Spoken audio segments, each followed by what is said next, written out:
পৃথিবীতে এমন একটি বাগান আছে যেখানে কেউ মারা যায় না, কিন্তু যে একবার সেখানে কাজ করতে যায় সে নিজের জীবনের সবচেয়ে প্রিয় স্মৃতিগুলো নিয়ে কখনো আর ফিরে আসে না।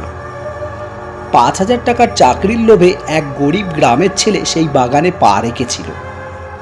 সে জানতো না কয়েকদিনের মধ্যেই সে নিজের মায়ের মুখটাও চিনতে পারবে না। নদিয়ার এক ছোট্ট গ্রামে থাকতো নিতাই। সৎ, শান্ত আর পরিশ্রমী ছেলে। বাবা অনেক বছর আগে মারা গেছেন। সংসার বলতে শুধু তার বিধবা মা কমলা দেবী। তিনি মানুষের বাড়িতে কাজ করে, আর নিতাই দিনমজুরি করে কোনো রকমে দুমুঠো ভাত জোটে। একদিন গ্রামের ডাকপিয়ন একটি পুরনো চিঠি এনে দিল। চিঠিতে লেখা ছিল, পুরনো শিবতলা বাগান বাড়ির দেখাশোনার জন্য একজন বিশ্বস্ত লোক প্রয়োজন। মাসিক বেতন ৫,০০০ টাকা, থাকা খাওয়ার ব্যবস্থা আছে। আগ্রহী হলে ৭ দিনের মধ্যে চলে আসবেন। ৫,০০০ টাকা নিতাইয়ের কাছে স্বপ্নের মতো, কিন্তু চিঠিটা পড়তেই কমলা দেবীর মুখ ফ্যাকাশে হয়ে গেল। তিনি ফিসফিস করে বললেন, ওই বাগানে যাস না বাবা, ওই বাগানে গেলে মানুষ বদলে যায়। গাছপালা আবার মানুষের কি করবে শুনি? আর তাছাড়া আমাদের যে অবস্থা, এই কাজটা করলেই ভালো হবে মা। নিতাইয়ের মা কোনো উত্তর দিলেন না, শুধু বললেন, তুই জানিস না বাবা, অনেক বছর আগে যারা ওখানে কাজ করতে গিয়েছিল তারা আর কেউই আগের মতো ফিরে আসেনি। দারিদ্রের কাছে ভয় হার মানল। পরদিন সকালে নিতাই রওনা দিল। যাচ্ছিস বাবা যা, কিন্তু নিজের খেয়াল রাখিস। হ্যাঁ মা, তুমিও তোমার খেয়াল রেখো কিন্তু। দুগ্গা দুগ্গা। বিকালের শেষ আলোয় নিতাই পৌঁছালো বিশাল লোহার ফটকের সামনে। ফটকের উপরে মরিচা ধরা ফলকে লেখা শিবতলা উদ্যান, প্রতিষ্ঠা ১৮২৯। ভেতরে ঢুকতেই এক অদ্ভুত নীরবতা। একটা পাখিরও ডাক নেই, শুধু বিশাল বিশাল পুরনো গাছ, যেন সবাই তাকিয়ে আছে। সেখানে তার সঙ্গে দেখা হলো বৃদ্ধ কেয়ারটেকার হরিপদর। হরিপদবাবু বলল, শোনো গো বাবা, আমি কাল চলে যাচ্ছি। আজ থেকে এই বাগানের দায়িত্ব তোমায় দিলাম। রাতে খাওয়া দাওয়ার সময় যখন হরিপদবাবু আর নিতাই আলোচনা করছিল বিভিন্ন কথা নিয়ে, তখন হরিপদবাবু বলল, শোনো নেতাই, আমি তোমাকে ৩টি কথা বলবো, এগুলো সবসময় মনে রাখবে। ১, সূর্য ডোবার পর বাগানের মাঝখানে যাবে না। ২, কোনো গাছ যদি তোমার নাম ধরে ডাকে উত্তর দিও না, খবরদার।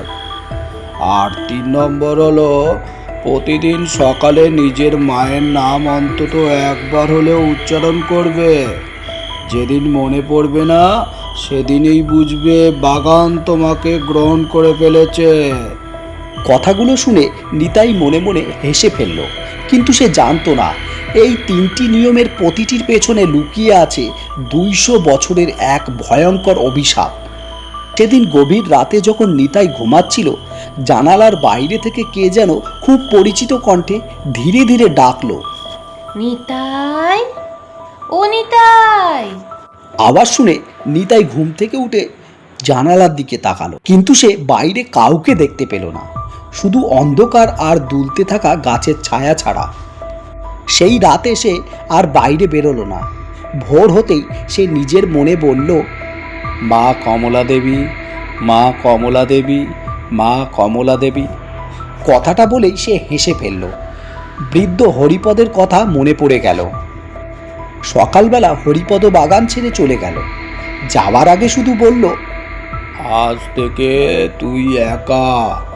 আর বাবা, মনে রাখিস, বাগানের মাঝখানে সবচেয়ে বড় যে বট গাছটা আছে ওটার কাছে কখনো যাস না যেন। নিতাই শুধু মাথা নাড়ল। সারাদিন কাজ করতে করতে সে লক্ষ্য করল বাগানের গাছগুলো যেন অদ্ভুত। কোনো শুকনো পাতা নেই, অথচ কেউ কখনো জল দেয় না। বাতাস না থাকলেও ডালপালা নড়ে ওঠে। মাঝে মাঝে মনে হয় কেউ খুব নিচু স্বরে কথা বলছে। কয়েকদিন কেটে যাবার পর একদিন সকালে নিতাই হঠাৎ থমকে গেল। সে বুঝতে পারছে না তার শৈশবের সবচেয়ে ঘনিষ্ঠ বন্ধুর নাম কি ছিল। অনেক চেষ্টা করেও মনে পড়ল না। সে ভাবছিল ক্লান্তির জন্য এসব হচ্ছে, কিন্তু রাতে আবার সেই ডাক, নিতাই, এই নিতাই। এবার কণ্ঠটা তার মৃত বাবার মতো শোনালো। বুকের ভেতরটা কেঁপে উঠলেও সে বাইরে গেল না। পরদিন সকালবেলা সে নিজের মায়ের নাম বলতে গিয়ে কয়েক সেকেন্ড থেমে গেল। তারপর কোনো মতে বলল, কমলা দেবী, কমলা দেবী, কমলা দেবী। তার নিজেরই মনে হলো নামটা যেন দূরের কারো। সেই দিন বিকেলে বাগানের এক কোণে সে মাটির নিচে চাপা পড়া একটি পুরানো লোহার বাক্স খুঁজে পেল। বাক্স খুলতেই বেরিয়ে এলো চামড়ায় মোড়া একটি ডায়েরি। ডায়েরির প্রথম পাতায় লেখা আছে, যদি এই লেখা পড়ে থাকো তবে জেনে রেখো তোমার স্মৃতি ইতিমধ্যে খাওয়া শুরু হয়েছে। ডায়েরিটা প্রথম লিখেছিলেন বাগানের প্রথম কেয়ারটেকার গদাধর বাবুর স্ত্রী মিনতি দেবী। তিনি লিখেছিলেন, এই বাগান একসময় ছিল সাধারণ ফলের বাগান, কিন্তু জমিদার রুদ্রনারায়ণ ছিল নিষ্ঠুর মানুষ। খাজনা দিতে না পারলে কৃষকদেরকে গাছের সঙ্গে বেঁধে অত্যাচার করত। অনেকেই সেই বাগানে প্রাণ হারিয়েছে। একদিন সব গ্রামের মানুষ একটি তান্ত্রিকের কাছে তার বিচার চাইল। তান্ত্রিকের নাম ছিল ভৈরবানন্দ। তিনি কখনোই প্রতিশোধ নিতে চাননি। রুদ্রনারায়ণ যে নিজের জীবনের সব পাপ জীবিত অবস্থা অনুভব করে, তাই তিনি এক ভয়ঙ্কর সাধনা করলেন। তিনি বাগানের সবচেয়ে পুরনো বটগাছের মধ্যে একটি অভিশাপ বেঁধে দিলেন। অভিশাপটি ছিল, মানুষ অন্যের জীবন বিচরে আর সম্মান কেড়ে নেয়, এই বাগান একদিন তার নিজের পরিচয়ও কেড়ে নেবে। কিন্তু সাধনা শেষ হওয়ার আগে জমিদারের লোকেরা ভৈরবানন্দকে হত্যা করল। মৃত্যুর মুখে তান্ত্রিকের অসমাপ্ত শক্তি চিত্রহীন হয়ে পড়ে। ফলে অভিশাপটা শুধু জমিদারের ওপর নয়, পুরো বাগানের ওপর নেমে আসে। তারপর থেকে এই বাগানের প্রতিটি গাছ মানুষের স্মৃতি খেতে শুরু করে। তো পুরনো গাছ তত বেশি মানুষের স্মৃতি তার ভেতরে জমে থাকে। ডায়েরির শেষ পাতায় কাঁপা হাতে লেখা ছিল, অভিশাপ ভাঙতে হলে বটগাছের ভেতরে বন্দি থাকা ভৈরবানন্দের অসমাপ্ত শক্তিকে মুক্ত করতে হবে। কিন্তু সাবধান, সেই গাছের সামনে দাঁড়াবে, গাছটি প্রথমে তার সবচেয়ে প্রিয় স্মৃতি কেড়ে নেবে। ডায়েরিটি পড়ে নিতাইয়ের হাত কাঁপতে লাগলো। হঠাৎ সে বুঝতে পারল আজ সকাল থেকে সে নিজের মায়ের মুখ কেমন দেখতে পাচ্ছে না, সেটাই আর স্পষ্ট করে মনেও করতে পারছে না। তার মাথার ভেতর যেন কেউ ধীরে ধীরে সব কিছু মুছে দিচ্ছে। আর ঠিক তখনই বাগানের মাঝখানের সেই বিশাল বটগাছের দিক থেকে আবার ভেসে হলো এক পরিচিত কণ্ঠ, নিতাই, ও নিতাই, এবার এসো। ডাক শুনে নিতাই কাঁপতে কাঁপতে সেই বটগাছের সামনে এসে দাঁড়ালো। গাছটার গুঁড়িতে হাত রাখতেই তার চারপাশ বদলে গেল। সে আর বাগানে নেই, সে যেন হাজার হাজার মানুষের স্মৃতির ভেতরে দাঁড়িয়ে আছে। কেউ তার সন্তানের নামে ভুল খাচ্ছে, কেউ নিজের স্ত্রীর মুখ চিনতে পারছে না, কেউ নিজের গ্রামের নামটাও মনে করতে পারছে না। হঠাৎ এক বৃদ্ধ সাধু তার সামনে এসে দাঁড়ালো আর বলল, আমি ভৈরবানন্দ। বাবা, আপনি কি এই অভিশাপ দিয়েছিলেন? ভৈরবানন্দ দীর্ঘশ্বাস ফেললেন। না, আমি অভিশাপ দিতে চাইনি। আমি চেয়েছিলাম অত্যাচারী জমিদার নিজের পাপের বোঝা নিজেই বহন করুক। কিন্তু কিন্তু আমার সাধনা অসমাপ্ত অবস্থায় আমাকে হত্যা করে। সেই অসমাপ্ত শক্তি এই বাগানের প্রতিটা গাছের মধ্যে ছড়িয়ে পড়ে। এই গাছগুলো মানুষের স্মৃতি খেয়ে বাঁচে না, ওরা আসলে স্মৃতি ধরে রাখে। কিন্তু সেই স্মৃতি আর কখনো মালিকের কাছে ফিরে যায় না। তাই সবাই মনে করে গাছগুলো স্মৃতি খেয়ে ফেলে।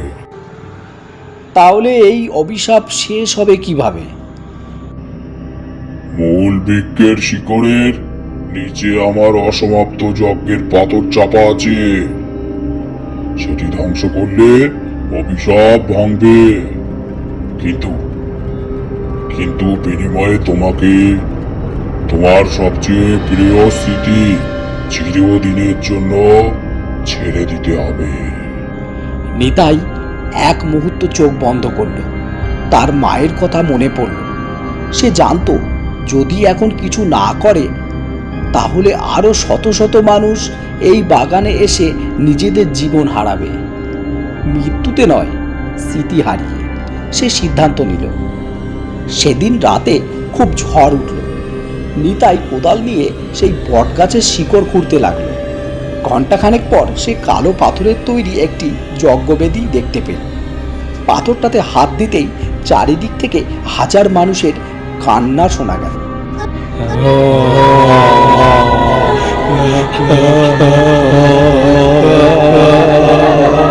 তার মনে হলো পুরো বাগান যেন তাকে থামাতে চাইছে।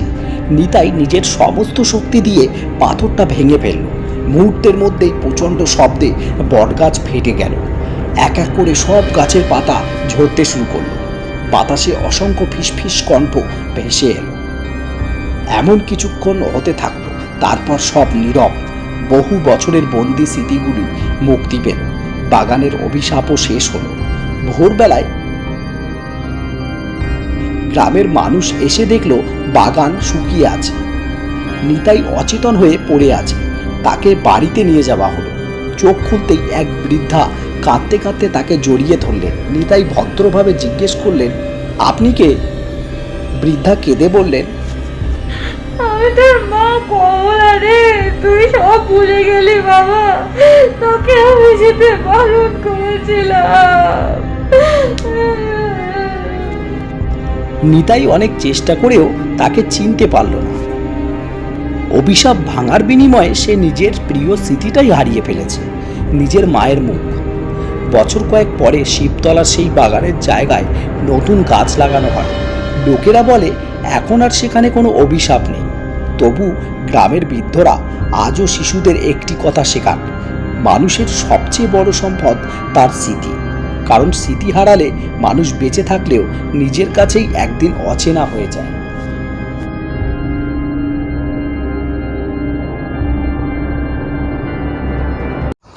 নমস্কার বন্ধুরা, কেমন লাগলো আমাদের আজকের ভিডিওটা আর অডিও গল্পটা জানাবেন কমেন্ট করে। আর যদি বেশি ভালো লেগে থাকে তাহলে একটা লাইক করবেন, চ্যানেলটাকে সাবস্ক্রাইব করবেন। আর যদি কোনো জায়গায় ভুলভ্রান্তি হয়ে থাকে তাহলে প্লিজ কমেন্টে জানাবেন, যাতে আমরা আরও ভালো করে করতে পারি। ধন্যবাদ আমাদের এতটা গল্পটা শোনার জন্য। যদি আপনারা এতদূর শুনে থাকেন তাহলে অনেক অনেক থ্যাংক ইউ, এইটুকুনি বলতে পারি। আর আজকের জন্য টাটা।